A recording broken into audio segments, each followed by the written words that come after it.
अस्सलामुअलैकुम dear students. जैसा कि आप लोगों को नोन है कि हमने इलेक्ट्रोमैग्नेटिक ऑसिलेशंस का आर्टिकल स्टार्ट किया है, जिसके अंदर हमने ये देखा कि एलसी सर्किट कैसे ऑसिलेट करता है। ये कैसे एक डिफरेंट सर्किट है एलआर और आरसी सर्किट के कॉरेस्पॉन्डिंग। फिर हमने ये चीज़ देखी कि ये हमारे पास कैसे एक मैकेनिकल सिस्टम के साथ कंपैरिजन में रहता है, कैसे total energy of the system remains conserved होती है। फिर हमने इसका एक साइक्लिक प्रोसेस स्टार्ट किया और इस साइक्लिक प्रोसेस के थ्रू हमने ये देखा कि एसी ऑसिलेशंस कैसे एक साइक्लिक प्रोसेस के अंदर ख़ुद को टोटल एनर्जी कंजर्व्ड रखवाती हैं। अब अगर हम बात करें बेटा इसी एलसी सर्किट के corresponding qualitative and quantitative analysis की, तो हम एक एलसी सर्किट को कंसीडर करते हैं जिसके अंदर हमारे पास एक कैपेसिटर है और एक इंडक्टर है। कैपेसिटर हमारे पास फुली चार्ज है तो डेफिनेटली वो सर्किट के अंदर करंट को फ्लो करवाएगा, जिसकी वजह से इंडक्टर अपनी एक मैग्नेटिक फील्ड जनरेट करेगा।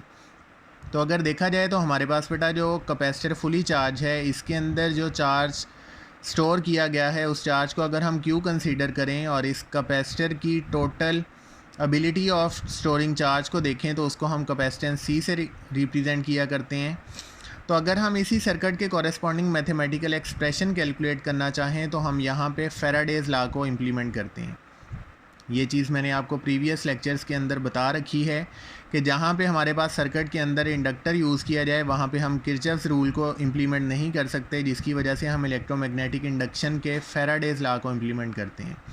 तो यहाँ पे अगर हम बेटा इस कैपेसिटर के दरमियान पोटेंशियल डिफरेंस की बात करें तो पोटेंशियल डिफरेंस हमारे पास रिप्रेजेंट किया जाएगा Q/C के फैक्टर से, और जो हमारे पास इंड्यूस्ड ईएमएफ इस इंडक्टर के कॉरेस्पॉन्डिंग जनरेट होगी due to the flow of current that is represented by negative LdI/dt।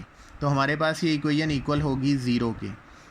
अब सबसे ज़्यादा कंफ्यूज करने वाली चीज़ जो स्टूडेंट को कंफ्यूज करती है वो ये है कि नॉर्मली तो हमारे पास जो करंट होता है that is equal to the rate of flow of charge dQ/dt, लेकिन हम यहाँ पे जो करंट की वैल्यू सब्स्टिट्यूट करते हैं दैट इज़ नेगेटिव dQ/dt। तो उसकी रीज़न देखें बेटा, ये नॉर्मली जो चार्ज dQ/dt होगा मींस के जो करंट इंडक्टर में आएगा dQ/dt की फॉर्म में, वो इंडक्टर में तो पॉजिटिव होगा लेकिन वही चार्ज हमारे पास कैपेसिटर में से डिक्रीज़ हो रहा है। तो जो चीज़ डिक्रीजिंग क्वांटिटी होती है उसको हम नेगेटिव साइन से रिप्रेजेंट करते हैं और जहाँ पे वो इंक्रीज़ हो रहा होगा वो पॉजिटिव से रिप्रेजेंट होगा। It means dQ in inductor is positive and negative dQ capacitor के लिए कंसीडर किया जाएगा। तो यहाँ पे हम जो करंट की वैल्यू सब्स्टिट्यूट कर रहे हैं वो कैपेसिटर के लिए है क्योंकि कैपेसिटर में से चार्ज फ्लो कर रहा है। तो अगर हम इसी जनरल इक्वेशन में क्या करें, करंट की value for the capacitor put करें नेगेटिव dQ/dt, तो हमारे पास ये जो नेगेटिव है ये नेगेटिव से मल्टीप्लाई होकर पॉजिटिव हो जाएगा और आई की जगह पे जब dQ पुट करेंगे तो d²Q/dt² की इक्वेशन आएगी। इट मीन्स कि जो फाइनल इक्वेशन जनरेट होगी that is Q/C plus LD²Q/dt² equals to zero. अगर हम बेटा इंडक्टेंस L को बोथ साइड पे डिवाइड करें तो हमारे पास यहाँ पे जो L है ये L से कट हो जाएगा और C L से मल्टीप्लाई हो जाएगा। तो फाइनली इक्वेशन आ जाएगी d²Q/dt² plus 1/LC into Q equals to zero. तो ये हमारे पास एक मैथमेटिकल इक्वेशन आ गई जो कि ऑसिलेशंस के लिए है।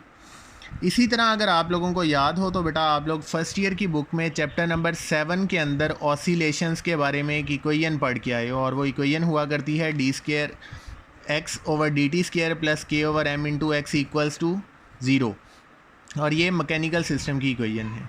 अब अगर ज़रा आप लोग गौर करें तो ये दोनों इक्वेशंस सिमिलर हैं।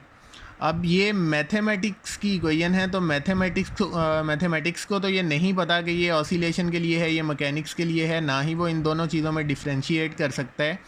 तो अगर ये दोनों इक्वेशन सेम आ रही हैं तो डेफिनेटली इनके रिजल्ट्स भी सेम होने चाहिए। इट मीन्स कि अगर मैकेनिकल सिस्टम ऑसिलेट करते हुए ये इक्वेशन जनरेट करता है तो जो हमारे पास इलेक्ट्रिकल सर्किट ये इक्वेशन जनरेट कर रहा है इसको भी ऑसिलेट करना चाहिए। सिर्फ इन इक्वेशंस के अंदर कंपैरिजन देखें क्या है। जो मैकेनिकल सिस्टम की इक्वेशन है उसके अंदर हमारे पास जो x होता है ये किसी भी एक पॉइंट पे डिस्प्लेसमेंट को शो कर रहा होता है। तो हमारे पास जो इलेक्ट्रिकल सिस्टम है इसकी इक्वेशन में जो चीज़ शो हो रही है दैट इज़ Q, और इसी तरह मैकेनिकल सिस्टम में m जो है ये क्वांटिटी के मैस को रिप्रेजेंट कर रहा होता है। यहाँ पे हमारे पास इस चीज़ को रिप्रेजेंट किया जा रहा है इंडक्टेंस L के साथ।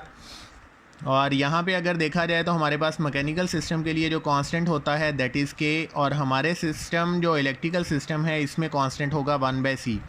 तो अगर हम इन क्वांटिटीज़ को इससे रिप्लेस कर दें तो हमारे पास ये दोनों इक्वेशंस बेसिकली ऑसिलेशंस की ही इक्वेशंस हैं और इन दोनों के रिजल्ट्स सेम होने वाले हैं। और यहाँ पे देखें तो हमारे पास जो d2x/dt² है that is the first derivative of velocity, और यहाँ पे देखा जाए तो हमारे पास d2q/dt² जो है ये बेसिकली क्या है, first derivative of the current है। तो अब देखते हैं कि हमारे पास इनमें सिमिलैरिटीज़ क्या हैं।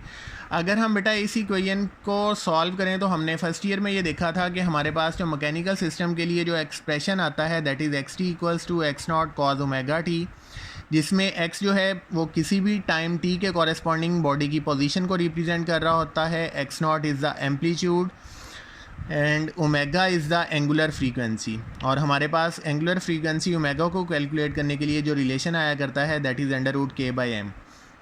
इसी तरह अगर हम इलेक्ट्रिकल सिस्टम की अपनी इक्वेशन को सॉल्व करें तो उसके लिए हमारे पास जो रिज़ल्ट आने चाहिए वो भी सेम है, सिर्फ क्वांटिटीज़ चेंज होंगी। Qt=Q0 cos ωt where Q is the amount of charge at any time t and Q0 is the maximum charge and omega is the angular frequency, तो omega इक्वल होगा 1/√LC। अब अगर आप लोग बेटा इस equation पे गौर करो तो ये इक्वेशन कोई न्यू नहीं है, ये इक्वेशन आप पहले भी बहुत बार पढ़ चुके हो फॉर द रेजोनेंट फ्रीक्वेंसी। और रेजोनेंट फ्रीक्वेंसी वो हुआ करती है जिसमें अगर हम किसी भी एक बॉडी की नेचुरल फ्रीक्वेंसी के कॉरेस्पॉन्डिंग फोर्स्ड फ्रीक्वेंसी को मैच करवा देते हैं तो हमारे पास रेजोनेंस का फिनोमिना जनरेट होता है।